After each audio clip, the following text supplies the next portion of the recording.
Let's mic सारे जहां से अच्छा। नमस्कार दोस्तों, लेट्स माइक में आज हमारे साथ हैं विक्रम बरदाला।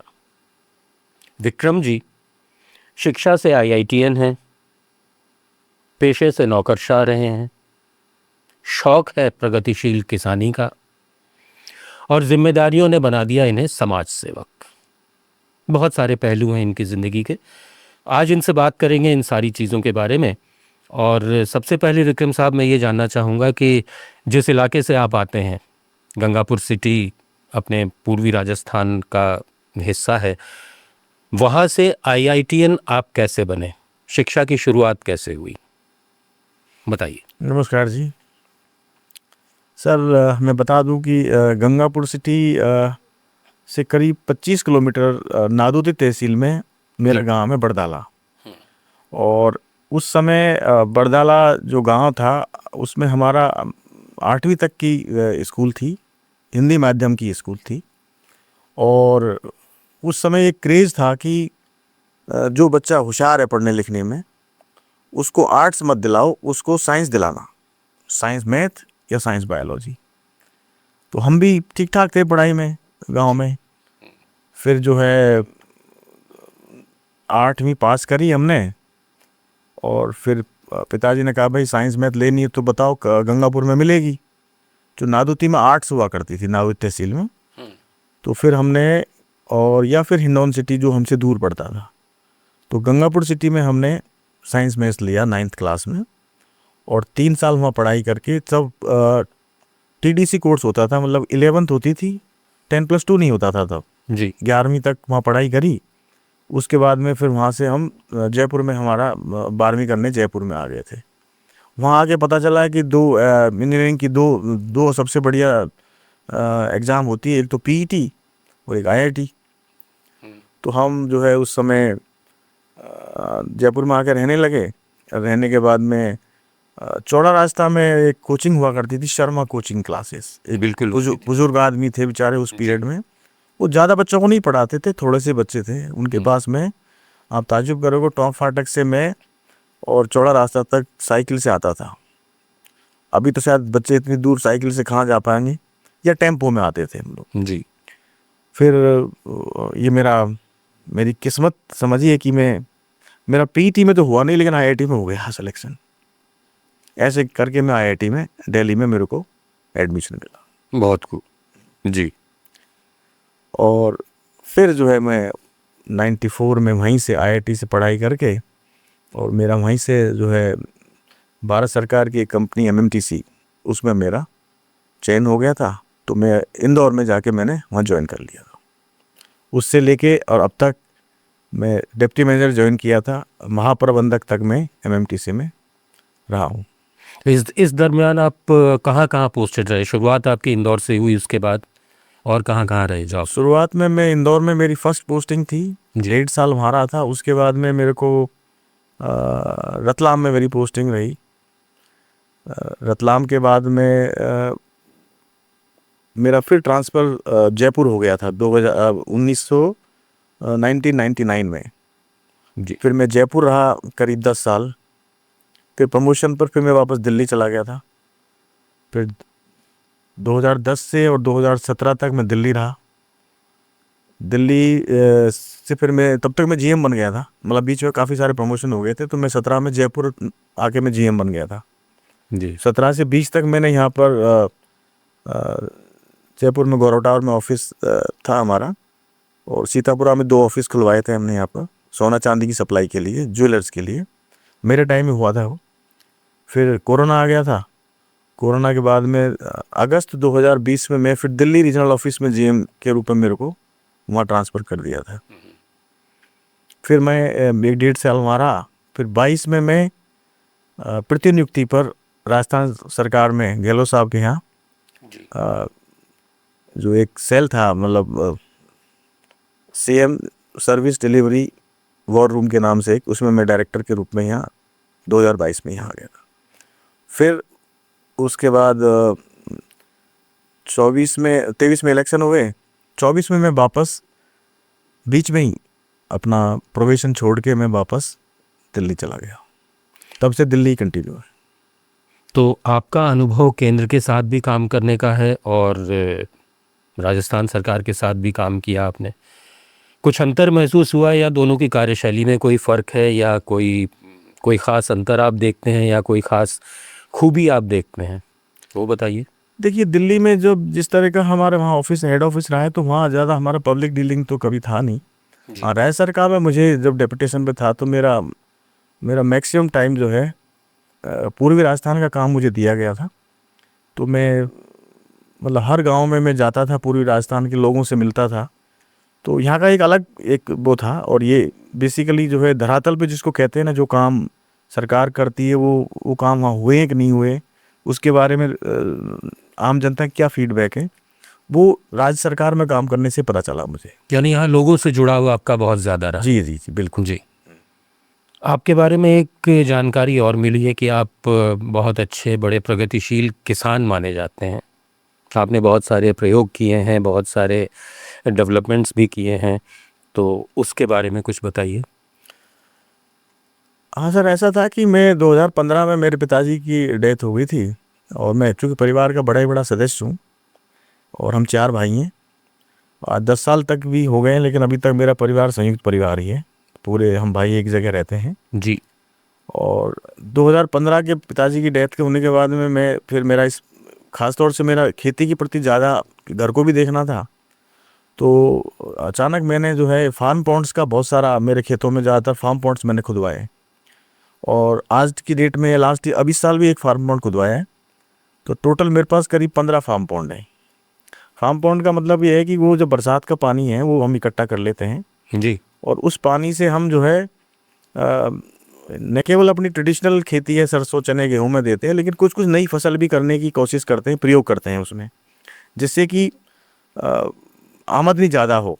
क्योंकि ये ट्रेडिशनल जो खेती है इसमें कभी कभी मार्केट से मतलब भाव अच्छा नहीं मिल पाता है। तो अभी मैंने रिसेंटली एक नया प्रयोग जो है मैं कर रहा हूँ, वो है इसको बोलते हैं प्रोटेक्टेड कल्टीवेशन, और जिसमें पॉली हाउस के नाम से पॉली हाउस लगा रहा हूँ मैं मेरे खेतों में। और 2 पॉली हाउस एक साथ, तो मतलब 3 बीघा में है। तो उसका स्वीकृति मैंने भारत सरकार से, जो नेशनल हॉर्टिकल्चर बोर्ड है, वहाँ अप्लाई किया था, उसका मिल गया है। अभी चूँकि बरसात हो रही है तो इस वजह से काम रुका पड़ा है। मैं उम्मीद है कि अगस्त सितंबर में फाउंडेशन का काम शुरू हो जाएगा। तो उसमें कलर कैप्सिकम, शिमला मिर्च और खीरा ये हम करेंगे। क्योंकि आजकल शहरों में ये फास्ट फूड वगैरह में और इसमें ना बहुत सारा शिमला मिर्च वगैरह की ज़रूरत होती है। तो मेरा आइडिया ये है कि मैं ये सब चीज़ करूँगा तो छोटे फार्मर्स भी, जिनकी जितनी सामर्थ्य है, वो भी कोई इस तरह की ट्रेडिशनल खेती के अलावा अपना करेंगे तो शायद उनका भी आर्थिक रूप से उनको अच्छी मजबूती मिलेगी। तो एक नवाचार के रूप में कर रहा हूँ जी। अगर मैं सफल हुआ तो मैं समझता हूँ कि और लोग भी करेंगे। और मेरा एक उद्देश्य रहता है कि गांव में जो लड़के बेरोजगार हैं बेचारे, जो पढ़ तो लिख लिए लेकिन अब खेती में तो वही ट्रेडिशनल खेती है, अगर कुछ एक्स्ट्रा, कुछ नई नवाचार के साथ करें और खेती से जुड़े हुए लोग हैं तो वो अगर करेंगे तो उनकी आमदनी बढ़ेगी। ये सोच के मैं ये नए नए प्रयोग करने की कोशिश करता रहता हूँ। और मैं खुद ही उसका पहले स्टडी करता हूँ। साइंटिस्ट लोग हैं जितने एग्रीकल्चर से रिलेटेड हैं, उनसे जानकारी लेता हूँ। इधर तो जाना पड़ता है, जाता भी हूँ। पूरा सॉइल टेस्टिंग है, वाटर टेस्टिंग सब करा के फिर मैं खुद ही करता हूँ पहले, और किसी पे डिपेंडेंट नहीं रहता। और इसलिए मुझे कोई गुरेज भी नहीं है। मैं गांव में महीने में 3-4 बार गांव चला जाता हूँ, खेतों में रहता हूँ। कारण ये है कि मेरा मन में ये है कि खेती बाड़ी एक ऐसी चीज़ है कि जो उसी खेती बाड़ी से ही जो है ना, जो अन्न पैदा होगा, हम लोगों को पेट भरेगा। और उसमें ही आप नवाचार करिए कुछ इस तरह के, जिससे मैक्सिमम प्रोडक्शन हो और किसानों की आय बढ़े। ये मेरा हमेशा शुरू से ही रहा है। बिल्कुल। और विक्रम, एक चीज़ और भी आपके बारे में मालूम पड़ी है। सबसे पहले तो ये बताइए कि आपकी इस खूबसूरत पगड़ी का राज क्या है? और ये भी है कि समाज से जुड़ी हुई गतिविधियों से आप बहुत नज़दीक से जुड़े हुए हैं, तो इस बारे में कुछ कहिए। हाँ, इसका ये सब कि देखिए, चूँकि मैं मीणा समाज से आता हूँ और हमारे समाज में और भी समाजों में पंच पटेल जो होते हैं, हर गांव में पटेल होते हैं, एक सिस्टम होता है, पटेल व्यवस्था होती है। तो वो उसका पर्पज़ ये था कि गांव में अगर छोटे मोटे डिस्प्यूट्स होते हैं या कुछ वैवाहिक मामले हो जाते हैं दो परिवारों में, तो कोशिश ये की जाती है कि भाई वहीं पर उनको समझाइश देके और वो कोर्ट कचहरी के चक्कर में ना पड़े। और ये एक तरह से पूरा जो है ना एक ट्राइबल जो आदिवासी संस्कृति का एक पार्ट भी रहा है। पहले जो कबीले होते थे उनमें अलग अलग हर कबीले के अपने अपने जो है पंच होते थे, तो वो अपना कोई ऐसा कुछ मामला आता था तो उसको सुलझा लेते थे बैठ के। तो इसी तरह मैं मेरे गांव में, मेरे पिताजी पटेल थे पहले जी। अच्छा। मेरे गांव में 5 पटेल हैं, तो एक मेरे पिताजी भी थे। तो 2015 में चूँकि मैं घर का मैं पिताजी का बड़ा ही बड़ा लड़का हूँ, तो ये मेरे को पगड़ी उन्होंने बांधी थी तो मैं भी एक तरह से रिकॉग्नाइज पटेल हूँ गांव का। और मेरी कोशिश ये रहती है कि मैं जब भी कभी हमारे समाज की जब कोई समाज सुधार से संबंधित कोई महापंचायतें होती हैं जहाँ पर युवाओं से संबंधित, शिक्षा से संबंधित या समाज में कोई अगर कुरीति फैल रही है उसको रोकने के लिए कोई महापंचायत होती है, समाज सुधार के नियम बनाए जाते हैं, तो मैं जाता हूँ, शिरकत करता हूँ। तब मैं ये सफ़ेद पाग जो है ना, इसको सफ़ेद इसलिए है कि इस पे कभी कलंक नहीं लगने देना चाहिए। सफ़ेद का एक बहुत महत्व है, इसका एक पगड़ी है, बिल्कुल है। और इसको जो अगर आपने धारण कर लिया तो अंदर से आप कभी भी काले नहीं होने चाहिए, नहीं तो इसको पहनने का अधिकार नहीं है। ये इसका महत्ता मानता हूँ मैं जी। और समाज की मीटिंगों में जाता हूँ। जो समाज सुधार के नियम अगर समाज बनाता है, समाज के जायजाम बोलते हैं हम, जहाँ पर पटेल सारे होते हैं जी। मेरी हमेशा कोशिश रहती है कि मैं मेरे पिताजी की मृत्यु के बाद 2015 से लेके अब तक जो भी समाज सुधार के नियम बने मैं सबसे पहले अपने घर में लागू करता हूँ। और मैं लागू इसलिए करता हूँ कि मेरे करने के बाद अगर 10 लोग भी लागू करते हैं तो जो कमज़ोर वर्ग जो कुरीति में फंसता है समाज का, कोई न केवल मीणा समाज, किसी भी समाज में, हर समाज में कुरीतियाँ होती हैं जी। तो अगर वो देख के ये कहे कि नहीं ये जो है फिजूल खर्ची हो रही है किसी सामाजिक कार्यक्रम में या घरेलू विवाह वगैरह में, या जैसे कुछ लोग नुक्ता कर देते हैं, कुछ लोग क्या कर लेते हैं, तो उस पैसे को बच्चों की पढ़ाई के लिए यूज़ करो, ये उद्देश्य लेके समाज सुधार के नियम बनाए जाते हैं। तो मैं उनको खुद लागू करता हूँ, हालांकि मुझे उसका विरोध झेलना पड़ता है, लेकिन मैं मेरे घर वालों को, मेरे रिश्तेदारों को मैं धन्यवाद देता हूँ कि वो मेरी बात को समझते हैं। और मैं हमेशा अभी तक 10 साल हो गए मैं पूर्णतः मेरे घर में पालन करता रहा हूँ। और इसका सबसे बड़ा फ़ायदा ये होता है कि जो लोग जिनको ये परवाह है कि भाई हमारे किसी कार्य को, समाज सुधार के नियमों को लागू करने से अगर गरीब की बचत होती है, वो जो फिजूल खर्ची के लिए दबाव उस पर नहीं डले जी, तो वो एक अच्छी उपलब्धि है। तो ये सोच के मैं इन कार्यक्रमों में लगा रहता। इसके लिए लेकिन एक चीज़ और ज़रूरी है कि समाज के युवाओं को जोड़ा जाए, या खासकर महिलाओं को भी उनको थोड़ा प्रेरित किया जाए, वो आगे आए। इसके लिए कुछ सोचा है आपने, कुछ करना चाहते हैं? बिल्कुल, युवाओं के लिए देखिए कि युवाओं को हम, पहली बात तो मैंने बताया कि जैसे एग्रीकल्चर के फील्ड में कुछ इनोवेशंस करने की हम सोचते हैं, नवाचार करने की सोचते हैं। साथ में हम जो है उद्यमिता के क्षेत्र में सोशल मीडिया के माध्यम से हम बहुत बार ऐसी कोशिश कर चुके हैं कि कोई भी अगर कोई युवा जो नौकरी नहीं लगा है या नौकरी नहीं करना चाहता है, तो उसको हम सोशल मीडिया के माध्यम से हमेशा सेमिनार के रूप में वो सब चीज़ें बताते हैं कि भाई उद्यम क्या होता है, किस तरह रजिस्ट्रेशन होता है, कौन कौन सी सरकार की स्कीम है जिनमें करना चाहिए, आज की डेट में क्या क्या ग्रोइंग फील्ड है जिसमें आपको कोई स्टार्टअप शुरू करना है, क्या नहीं करना है। ये सब चीज़ें हम जानकारी देते हैं। और इसके लिए जो मेरा नेटवर्क है एक लोगों के साथ, जो मेरा एक उससे जानकारी मिलती रहती है और हम उसको शेयर करते हैं युवा को। उसके बाद में बहुत सारे लोगों ने किया भी है, काफ़ी सारे लोग ऐसे हैं, युवा हैं जो उद्यमिता के क्षेत्र में जा रहे हैं। महिलाएं भी जो है, काफ़ी सारी महिलाएं ऐसी जो उद्यमी बनना चाहती है, ज़रूरी नहीं है कि वो नौकरी करें, तो वो सब इंटरेक्शन हम करते हैं। और मैं इसको और आगे बढ़ाने की कोशिश कर रहे हैं कि इसको थोड़ा सा और एक मतलब ऑर्गेनाइज तरीके से, जैसे शहरों में और आसपास जो है ना, जो छोटे शहर हैं वहाँ पर कुछ ऐसी मीटिंग्स करके एक्सपर्ट्स को बुला के और उद्यमिता के क्षेत्र में हम युवाओं के लिए कुछ कुछ ज्ञान दे दें, जिससे कि वो लोग सिर्फ नौकरी की तलाश ना करें, अपना खुद का भी करें। फिर मैं खुद भी करता हूँ, ऐसा नहीं है, मैं जो कहता हूँ वो करता हूँ। कृषि के क्षेत्र में चूँकि मेरे पास ऑलरेडी कृषि भूमि है तो मैं कर ही रहा हूँ, जैसे फार्म पॉन्ड का हो गया, प्लस अब पॉली हाउस का हो गया। अब मैं प्लान कर रहा हूँ कि मैं जो है मेरे वहीं पर ही, जहाँ पॉली हाउस है वहाँ पर कुछ मतलब गाय भैंस का कुछ बड़ा एक डेयरी फार्म बना के, जी। और उसमें से जो गोबर निकलता है, उस गोबर का मैं अभी जोमनीर भी गया था, मैं ट्रेनिंग लेके आया था मैं वर्मी कंपोस्ट की। तो मैं चाहता हूँ कि अभी जो हम केमिकल फर्टिलाइजर यूज़ करते हैं खेती में, ये बहुत नुकसान करता है। तो अगर हम धीरे धीरे मतलब ऑर्गेनिक खेती करने लग जाएं, तो उसके लिए आपको चाहिए, लेकिन वही खाद चाहिए, सब चीज़ चाहिए। तो मैं वो सोच रहा हूँ कि मेरा वहाँ करके मैं वो एक वर्मी कंपोस्ट का प्लांट भी डालूँ, तो उससे न केवल लोगों को ऑर्गेनिक खाद मिलेगा और एम्प्लॉयमेंट भी मिलेगा। और मेरे देख पर्पज़ ये है कि मेरे को देखने के बाद कुछ और लोग भी करें, डुप्लीकेट करें, वही चीज़ करें जो दूसरे कर सकते हो। जी।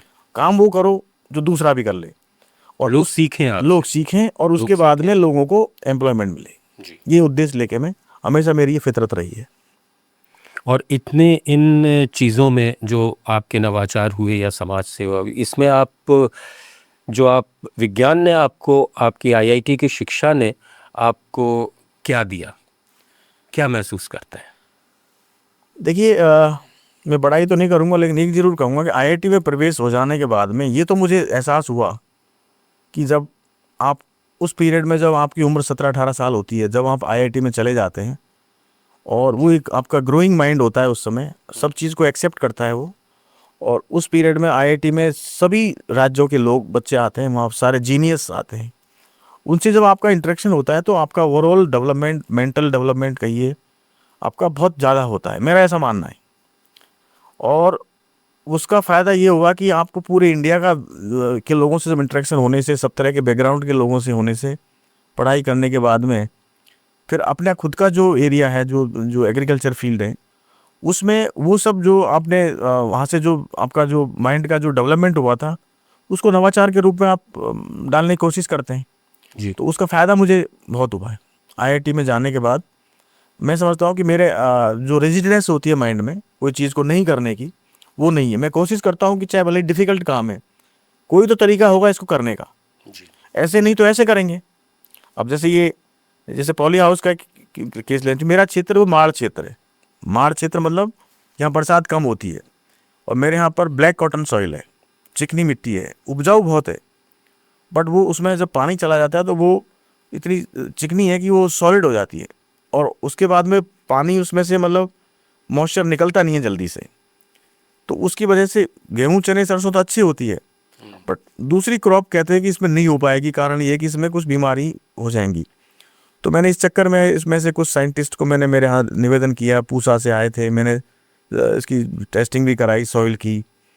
फिर मैंने कुछ प्रयोग किए इसमें कि भाई इसके अंदर कुछ और मिक्सिंग करके किया जाए। तो अल्टीमेटली ये मालूम चला कि मैंने 2-3 जगह से, और जगह से, जो जिसको दोमट मिट्टी बोलते हैं, बालू मिट्टी बोलते हैं, वो ला के इसमें मिक्सिंग करके एक प्रयोग कर रहा हूँ कि इसमें 70-30%, 70 मेरी मिट्टी, 30% बाहर की, इसको मिला के फिर इसका बेड बना के, और फिर उसमें मैं ये शिमला मिर्च और खीरे उगाऊंगा। तो कह तो ये रहे लोग, वो जो एक्सपीरियंस्ड लोग हैं, जिनको कि इसका प्रोडक्शन उससे भी बेटर होगा जो ट्रेडिशनल तरीके से जो करते हैं। जी। क्योंकि दोनों का कॉम्बिनेशन हो जाएगा। बट अब ये जब तक होगा नहीं, जब तक मैं कुछ कह नहीं सकता। तो मैं प्रयोग कर रहा हूँ ये, और मेरा प्रयोग सफल हुआ, तो मैं समझता हूँ कि और बहुत सारे लोग इस काम को करेंगे। मैं कल ही सोशल मीडिया पर लिख रहा था सर कि जब मैं छोटा था बहुत, मतलब इस समय की बात है कि मेरा 68 का बर्थ है, तो मैं 75 के आसपास की बात होगी, 75-80s के बीच में हमारे यहाँ सरसों नहीं होती थी, हमारे अलसी होती थी। अच्छा। अलसी, और अलसी आज की डेट में बहुत महंगी है, बिल्कुल हार्ट के लिए कहते हैं बहुत अच्छी है। तो मेरे को ध्यान है, छोटा था तो जो खलियानों में अलसी इकट्ठे करते थे, और बैलों से जो है ना, अलसी का जो पेड़ है ना, बैलों से उसकी वो खुदाई वो करते थे, बैल घूमते थे उस पर, उसकी खुर जो होते थे बैल के, उससे वो अलसी बाहर निकलती थी, फिर हटा के फिर उसको बरसा के हवा से, और फिर उसको रखते थे, अलसी होती थी। तब किसी ने सरसों वरसों करने की कोशिश करी थी, तो मंडी में भाव नहीं मिला। जी। अच्छा। आज समय यह है कि सब हर कोई सरसों कर रहा है, अलसी कोई नहीं करता, जबकि जरूरत अलसी की है, जरूरत मट्टी है। अच्छी है। मतलब मेरा मतलब है कि एक पीरियड था जब अलसी को ही करते थे, सरसों के नाम से दूर भागते थे, क्योंकि मंडी में भाव ही नहीं मिलता था। जी। अब लोग सरसों, अलसी नहीं करते, सरसों करते हैं। तो एक ट्रांजिशन होता है चीज़ का। अलसी से सरसों पे आए। तो मैं ऐसे ही सोचता हूँ कि ये सरसों गेहूं जो कर रहे हैं ये तो करो, साथ में आप प्रोटेक्टेड कल्टीवेशन भी करो, बिल्कुल। जिससे आपकी इनकम बढ़े। और ये एग्रीकल्चर, चूँकि देश में एग्रीकल्चर से जुड़े हुए लोग बहुत सारे हैं, युवा भी बहुत सारे हैं, अगर इनोवेशंस कुछ करें ऐसे और उनकी इनकम बढ़े, तो मैं समझता हूँ उनका पलायन शहरों की तरफ होना जो हो रहा है ना, वो कम हो जाएगा। जी। क्योंकि शहरों में कब तक दबाव बनेगा, और फिर अल्टीमेटली जो चीज़ खाने पीने की वो तो गाँव में ही मिलेगी। शहर तो कोई चीज़ प्रोड्यूस ऐसी करता नहीं है ना, गेहूँ चने सरसों तो गाँव से ही होंगे। आज स्थिति है कि अभी मैंने पिछले दिनों बहुत स्टडी किया था, तो बड़ी बड़ी एमएनसीज लैंड परचेज करके लीज पे लेके और एग्रीकल्चर की उगा रही हैं। हाँ। और गाँव के लोग एग्रीकल्चर को ज़्यादा वेटेज नहीं दे रहे, बल्कि शहरों में पलायन कर रहे हैं। तो मैं समझता हूँ कि मेरे जैसा आदमी को तो जब लैंड है, ज़मीन है, तो उस पर जो है आप नवाचार करिए, जी।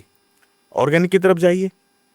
सरकार भी जो है उसमें ऑर्गेनिक के लिए कुछ स्पेशल क्या कहते हैं फर्टिलाइजर पे जो दे रही है सब्सिडी, ऑर्गेनिक पे देना शुरू कर दें।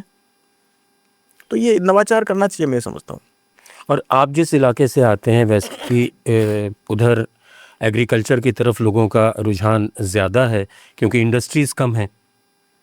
नहीं सर, वो मजबूरी है। कारण ये है कि इंडस्ट्री तो है नहीं उधर, और लोगों के पास जितनी लैंड है वो, लेकिन उसमें भी क्या है, वो लोग वही करते हैं बेचारे, सरसों कर दी, चने कर दिए, गेहूं कर दिए, एक बार डाल दिया, 6 महीने बाद काट लेते हैं उसको। पर जो बीच का पीरियड होता है वो तो अनएम्प्लॉयमेंट ही होता है उनका। जी। वो बैठे रहते हैं, कोई मतलब नहीं है। तो मैं समझता हूँ कि एग्रीकल्चर से जुड़ी हुई कुछ इंडस्ट्रीज वहाँ गवर्नमेंट लगाए। आपको लगता है ऐसा कि इस इलाके में इंडस्ट्रियलाइजेशन के लिए कुछ होना चाहिए, औद्योगिकरण की कोशिशें होनी चाहिए? बिल्कुल होनी चाहिए। ये एरिया ऐसा है जहाँ पर आपको देखो ये कुछ क्रॉप बहुत अच्छी होती हैं, इनकी प्रोसेसिंग के लिए जो है लोगों को किस तरह से प्रमोट किया जाए कि वो अपना उसमें वैल्यू ऐड करके ही बेचें। अभी तो मंडी में बेचते हैं, मंडी के भाव से पार पड़ती नहीं है।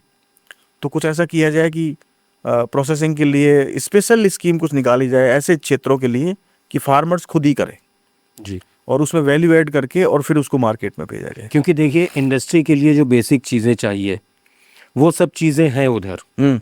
बिजली में कोई ऐसी दिक्कत नहीं है जी। पानी करीब पानी मतलब ये समझिए कि उतना वाटर इंटेंसिव इंडस्ट्री तो नहीं लगेगी, लेकिन पानी है एक, जैसे कि वाटर का जो जी रेन वाटर जो है ना इकट्ठा हो जाता है, तो उससे कम पानी वाली जो इंडस्ट्री है जी वो तो लग ही सकती है।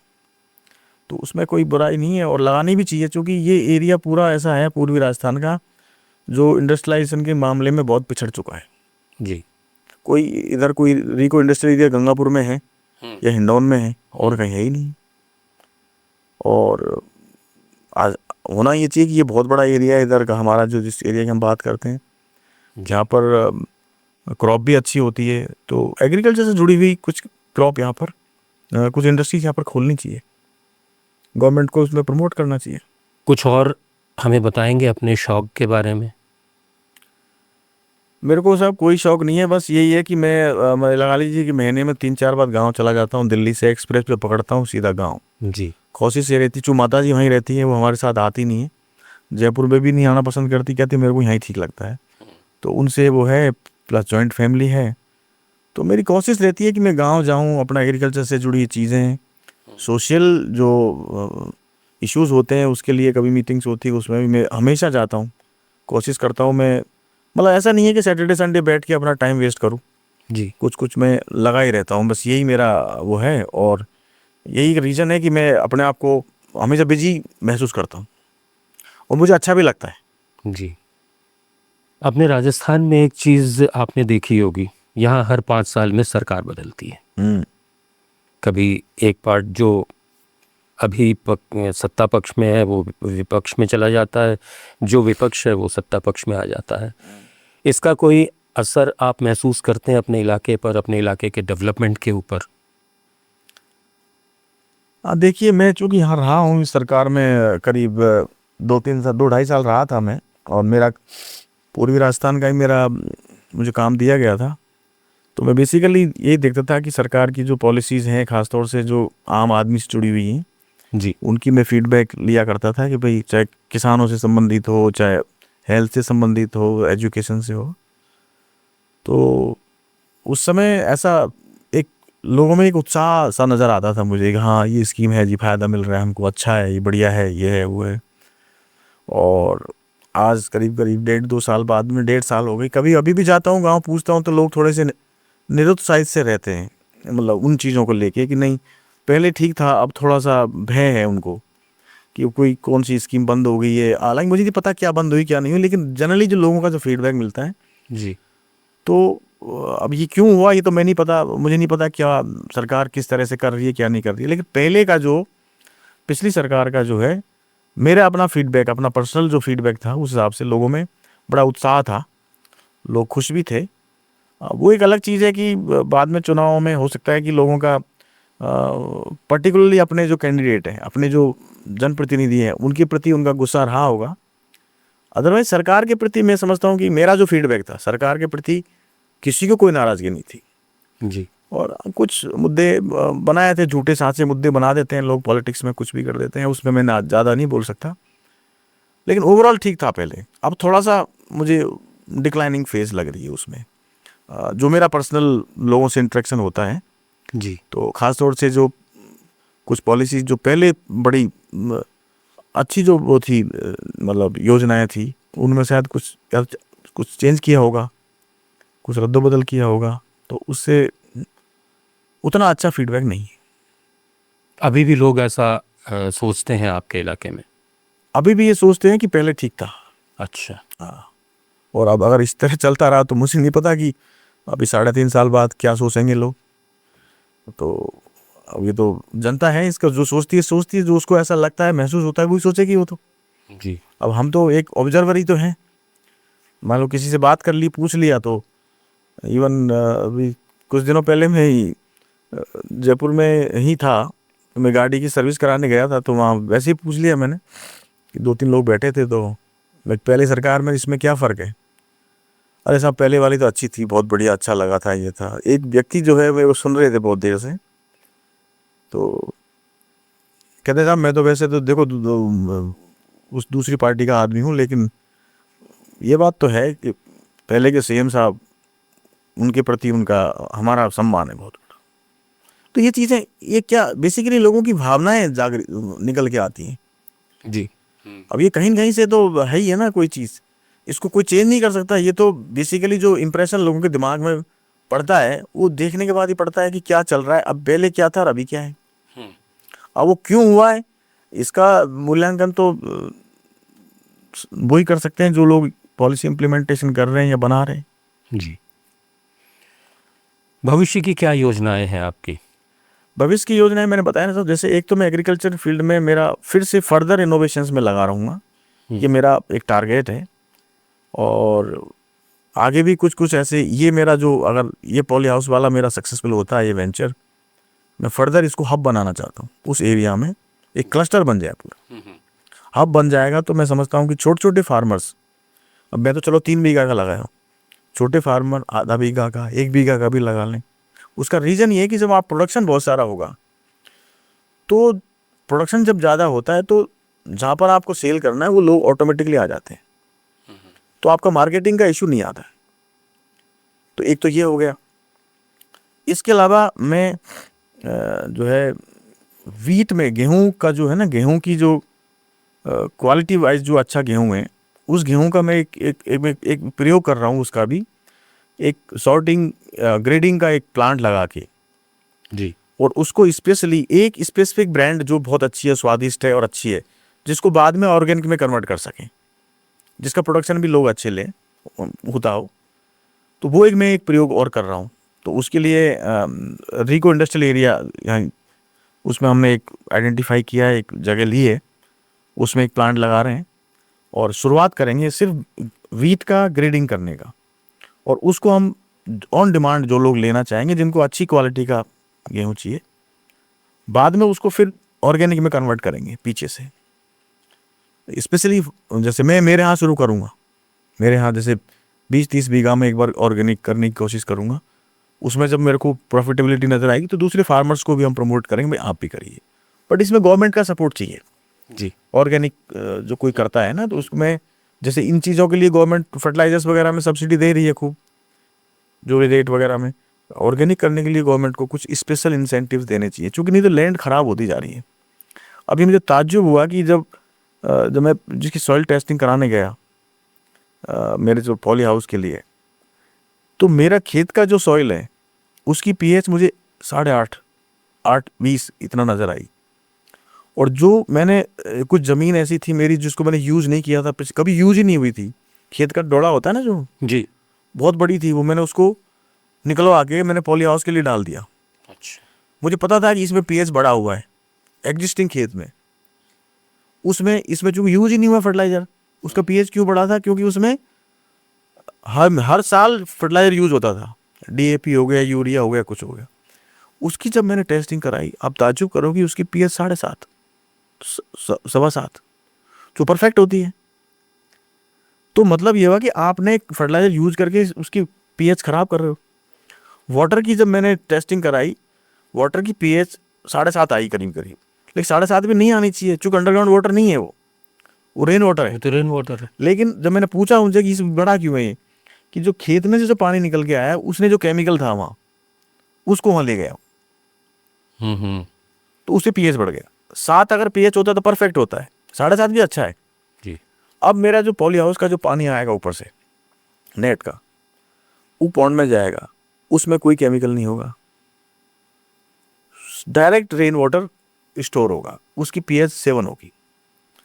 तो दोनों दृष्टिकोण से फिर हम ऑर्गेनिक की तरफ अगर जाएंगे, तो देश में एक हम लोगों की हेल्थ के लिए भी बहुत बड़ा काम कर सकते हैं। तो ये मेन फोकस होना चाहिए अभी कि ऑर्गेनिक खेती को किस तरह बढ़ावा दिया जाए, और मैं इस दिशा में मेरा काम करने का मन है और मैं करूँगा, अपने लेवल पे करूँगा, ये उम्मीद करते हुए कि मेरे को देख और लोग भी करें जी। ये मेरा पैशन समझ लीजिए इसको। दूसरा सोशल सर्विसेज तो मैं जो भी मेरे से बनता है पहले खुद के घर में करता हूँ सारा, उसको देखा देख कुछ लोग करते हैं तो अच्छा है, मैं किसी को फोर्स नहीं कर सकता, लेकिन मैं संतुष्ट रहता हूँ कि भाई मैं कोई गलत काम ऐसा कोई समाज में कोई ऐसा कुछ किसी कुरीति को या किसी चीज़ को मैं बढ़ावा नहीं दे रहा हूँ, मेरे लिए वो संतुष्टि है। चाहे तो मैं कोई ऐसा नहीं है, फाइनेंशियली ठीक ठाक है, मैं भी जैसे लोग करते हैं मैं भी कर सकता हूँ, लेकिन मैं नहीं करता, क्योंकि मैं नहीं चाहता कि कोई भी मेरे को देख के कहे या इसने भी ऐसा किया इसलिए हम कर रहे हैं। जी। ये है बात। और दूसरा रही बात पॉलिटिक्स में मेरा इंटरेस्ट है, हालांकि देखते हैं, लेट्स सी व्हाट हैपन्स, लेकिन पॉलिटिक्स में सोचते आना चाहिए, अच्छा लोग पॉलिटिक्स में आने चाहिए। मेरा मानना है कि अच्छे लोग आएंगे ना तो वो अच्छा सोचेंगे तो वो डेवलपमेंट होगा। जब अच्छे लोग पॉलिटिक्स से दूर हट जाते हैं, वो अवॉइड करते हैं, तो सीधी सी बात है वो लोग आते हैं जो जिनका पर्पस डिफरेंट है, या तो वो लोग आते हैं जो जिनके पास पहले से ही बहुत सारा कुछ पड़ा हुआ है, अवैध जो भी है उसको संरक्षित करने आते हैं जी।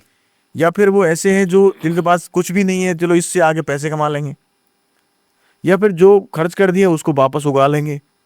ये जो माइंड सेट है ना, ये मैं समझता हूँ कि डेवलपमेंट के पॉइंट ऑफ व्यू से अच्छा नहीं है। तो समाज के लिए कुछ करने वाली भावना शायद कम होती जाएगी। तो इसमें जो है कुछ लोगों को, आपके इस पॉडकास्ट के थ्रू मैं कहता हूँ कि कुछ लोग जो दिल से सिंसियरली जो अच्छे अपने आप को अच्छे मानते हैं, खुद का ऑडिट करते हैं, ऑडिट मतलब स्वयं मूल्यांकन करते हैं कि मैं अच्छा हूँ और मैं अगर आगे आऊँ तो मैं अच्छा ही करूँगा, तो ऐसे लोगों को चुप नहीं रहना, आगे आना चाहिए। और हर समाज को भी ऐसे लोगों को आगे बढ़ाना चाहिए, जिससे कि राजनीति में शुचिता आएगी ना जी। तो ओवरऑल डेवलपमेंट अच्छे होंगे। फिर ये बात ही नहीं आएगी कि साहब 5 साल वो सरकार आगे 5 साल वो आगे, कुछ नहीं, सरकार जो भी आएगी लोग अच्छे आने चाहिए जी। और अच्छे लोग आएंगे तो मैं समझता हूँ कि गरीब तबका के जो लोग हैं और जो ऐसे हैं बेचारे जिनको नौकरी भी नहीं मिल रही है, धंधा भी नहीं मिल रहा है, उनको कुछ तो फ़ायदा होगा।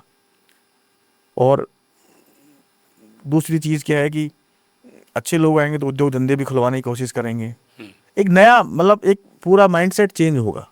बिल्कुल नए माइंडसेट के साथ हाँ, भावनाएं भी अलग होंगी, कुछ कर गुजरने की ललक होगी। बिल्कुल। तो प्रदेश का विकास होगा। विकास होगा। तो ऐसे लोगों को आना चाहिए और मैं समझता हूँ कि पॉलिटिकल पार्टीज को भी ऐसे लोगों को प्रमोट करना चाहिए। तो विक्रम जी, बहुत अच्छा लगा आपसे बात करके। Thank you very much. और भविष्य की आपकी जो भी योजनाएं हैं उसके लिए आपको लेट्स माइक की तरफ से बहुत बहुत शुभकामनाएं। थैंक यू सर, और थैंक यू वेरी मच। जल्दी फिर आपसे मुलाकात होगी। नमस्कार। थैंक यू, नमस्कार। आप सुन रहे थे let's make more than radio. Follow कीजिए हमें हमारे सोशल मीडिया प्लेटफॉर्म्स पर। It's time for news. It's time for more than radio. Presenting the first radio news app, Let's Mic. Let's Mic, a news-based app on your phone where you get to watch and listen news, talk shows, interviews, radio show podcasts.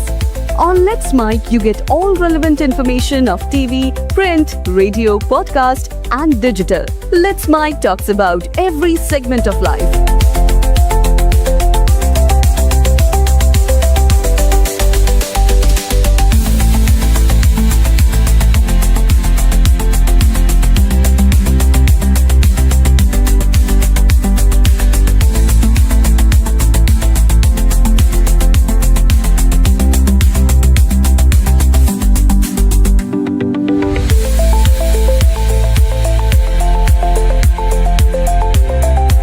Download the app now from Play Store. Available both on Android and iOS mobile phones. Follow us on YouTube, Instagram, Twitter, LinkedIn, Facebook, Telegram, WhatsApp, Snapchat. Let's talk, let's connect, and let's mic.